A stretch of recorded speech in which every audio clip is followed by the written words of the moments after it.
taller vertical es un trabajo que hacemos aquí en la universidad de arquitectura un poco así efímera, y lo que hacemos es juntar cursos desde segundo a quinto alumnos que lo que hacen es participar un poco, colaborar entre ellos y sacar estructuras i projectes que nos dejan alucinados. En una setmana, amb molt poc temps, cada grup ha de fer un projecte a través del concepte de que els professors i el jurat proposa.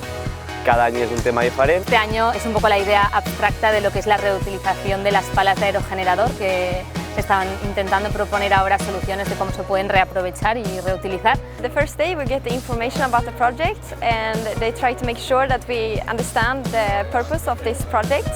And then they often come once or twice a day to check on each group how it's going and give some feedback, but often they leave us very much alone and to figure it out ourselves. It just shows how much work you can do in a very small amount of time, so it's interesting, and you definitely feel it's very tight-knit within the groups, and it's a very different feeling than the normal classes. Los equipos, la verdad es que se han coordinado súper bien, los líderes han hecho muy bien su trabajo y han sacado de cada alumno lo mejor que podían haber sacado.